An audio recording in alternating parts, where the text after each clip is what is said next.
ओम नमः शिवाय। आपके अपने चैनल शिव भक्ति 0.2 में आप सभी लोगों का हार्दिक स्वागत है। जय श्री कृष्ण, राधे राधे। आज का कथा में आप सभी भक्तों का हार्दिक स्वागत है। भगवान श्री कृष्ण और श्रीमती राधा रानी की कृपा सदैव आप और आपके समस्त परिवार पर बना रहे। आज आप सुनेंगे पद्म पुराण का 23वां अध्याय। भगवान नारायण नर श्रेष्ठ नर देवी सरस्वती तथा महर्षि व्यास को नमस्कार करने के पश्चात जय शब्द का उच्चारण करना चाहिए।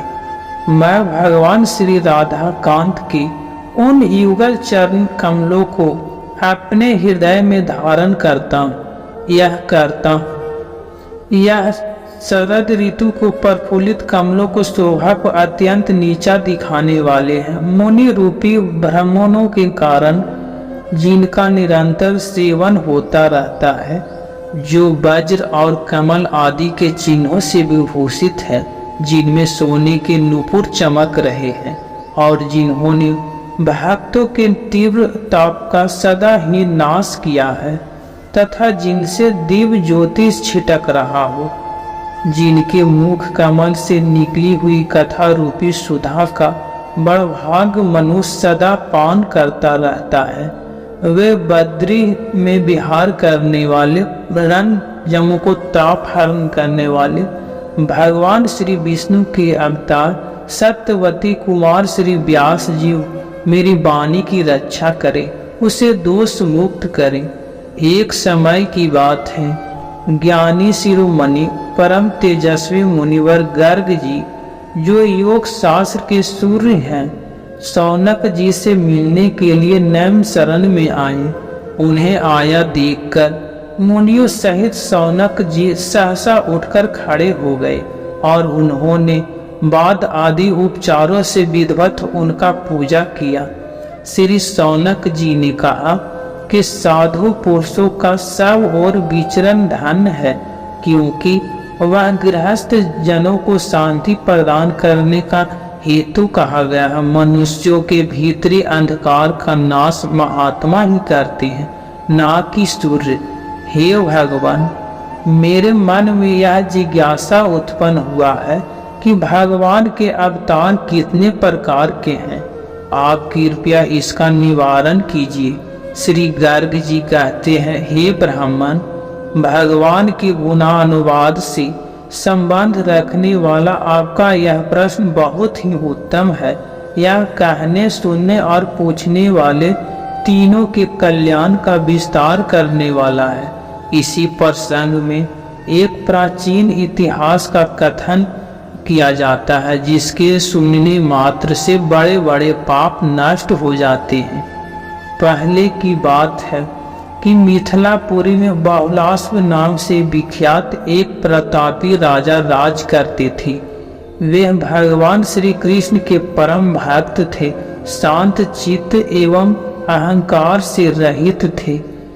एक दिन मुनिवर नारद जी आकाश मार्ग से उतरकर उनके यहाँ पधारे। उन्हें उपस्थित देखकर राजा ने आसन पर बिठाया और भली भांति उनका पूजा करके हाथ जोड़कर उनसे इस प्रकार पूछा।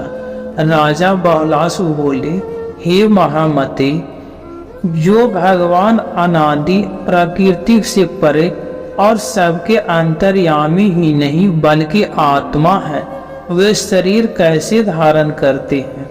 जो सर्वत्र व्यापक हैं, वह शरीर से परछीन कैसे हो सकते हैं? यह बात मुझे बताने का कृपा करें। तब नारद जी ने कहा, गौ और गरीब मनुष्य साधु वेदों के रक्षा के लिए साक्षात भगवान श्री हरि अपनी लीला से शरीर धारण करते हैं। अपनी अछित लीला शक्ति से ही विदेहधारी होकर ही व्यापक बने रहते हैं। उनका वह शरीर प्राकृतिक नहीं, चिन्मय है। जैसे कि नट अपनी माया से मोहित नहीं होता और दूसरे लोग मोह में पड़ जाते हैं, वैसी ही अन्य प्राणी भगवान की माया देखकर मोहित हो जाते हैं, किंतु परमात्मा मोह से परे रहते हैं। इसमें लेश मात्र भी संशय नहीं है। तब राजा बहुलास्व ने पूछा, हे मुनिवर, संतों की रक्षा के लिए भगवान विष्णु के कितने प्रकार के अवतार होते हैं, यह सब मुझे बताने का कृपा करें। तब श्री नारद जी बोले, हे राजन, व्यास आदि मुनियों ने अंश आवेश कला पूर्ण और परिपूर्णतम यह 6 प्रकार के अवतार बताए। इनमें से छठा अवतार अर्थात परिपूर्णतम अवतार साक्षात भगवान श्री कृष्ण है। मरीचि आदि अंश अवतार, ब्रह्मा आदि अंश अवतार, कपिल एवं पूर्व प्रवृत्ति कला अवतार और परशुराम आदि आवेशा अवतार कहे गए हैं। नरसिंह श्री राम, श्वेत दीपाधिपति हरि, वैकुंठ यज्ञ और नर नारायण यह पूर्ण अवतार है। एवं साक्षात भगवान श्री कृष्ण ही परिपूर्णता अवतार हैं। असंख्य ब्रह्मांडों के अधिपति वे प्रभु गोलोक धाम में विराजते हैं। जो भगवान के दिए सृष्टि आदि कार्यपात के अधिकार का पालन करता है, वह ब्रह्मा आदि सत अर्थात सत स्वरूप भगवान के अंश हैं। और जो उन अंशों के कार्यभार में हाथ बटाते हैं, वे अंश अवतार के नाम से विख्यात हैं। हे परम बुद्धिमान नरेश, भगवान विष्णु स्वयं जिनके अंतःकरण में अभीष्ट हो, अभीष्ट कार्य का संपादन करके फिर अलग हो जाते हैं। हे राजन, ऐसे नाना विधान अवतारों को अवदेशा अवतार समझो, जो प्रत्येक युग में प्रकट हो, युग धर्म को जानकर उसकी स्थापना करके पुनः अंतर ध्यान हो जाते हैं। भगवान के उन अवतारों को कला अवतार कहते हैं, जहाँ 4 व्यूह प्रकट हो, जैसे कि श्री राम, लक्ष्मण, भरत तथा शत्रुघ्न एवं वासुदेव, संकर्षण, प्रद्युम्न और अनिरुद्ध, तथा जहाँ 9 रसों की अभिव्यक्ति देखी जाता हो एवं जहाँ बाल पराक्रम की भी प्रकाष्ठा दृष्टिगोचर होता हो। भगवान के उन अवतारों को 52 अवतार कहा गया, जिनके अपने तेज में अन्य संपूर्ण तेज विलीन हो जाते हैं। भगवान के उस अवतार को श्रेष्ठ विद्वान पुरुष साक्षात परिपूर्ण बताते हैं, और जिस अवतार में पूर्ण का पूर्ण लक्षण दृष्टिगोचर होता है और मनुष्य जिसे अलग अलग भाग के अनुसार अपने परम प्रिय रूप में देखता है, और वही यह साक्षात परिपूर्णतम अवतार है। इन सभी लक्षणों से संपन्न एवं परिपूर्णतम भगवान श्री कृष्ण ही है, दूसरा कोई नहीं।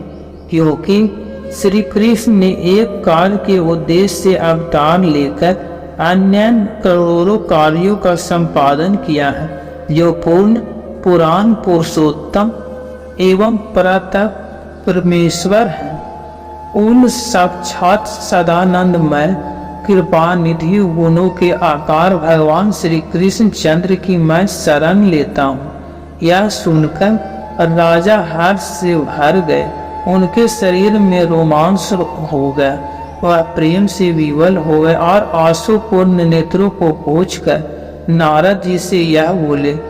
राजा बहुलास्व ने पूछा कि हे महर्षि, साक्षात परिपूर्णतम भगवान श्री कृष्ण चंद्र सर्वव्यापी चिन्मय गोलोक धाम से उतरकर जो भारतवर्ष के अंतर्गत द्वारकापुरी में विराजते हैं, इसका क्या कारण है?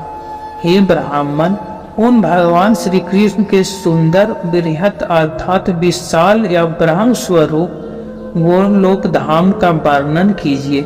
हे महामुनि, साध्वी, उनके अपरिमेय कार्यों को भी कहने का कृपा कीजिए।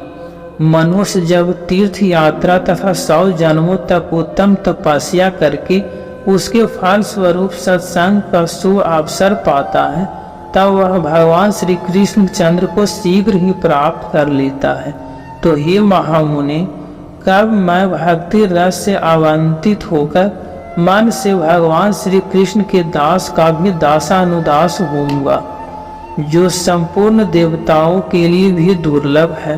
वह पर ब्रह्म का परमात्मा देव भगवान श्री कृष्ण मेरे नेत्रों के समक्ष कैसे होंगे। हरे कृष्णा। आज का कथा यहीं पर समापन करता हूँ। उम्मीद करता हूँ आज का कथा आपको जरूर पसंद आया होगा। अगर कथा पसंद आया हो तो वीडियो को लाइक जरूर किया कीजिए। अगर संभव हो तो वीडियो को शेयर भी किया कीजिए। कमेंट बॉक्स में राधे राधे जरूर लिखिए। मिलते हैं अगले कथा में, तब तक के लिए राधे राधे।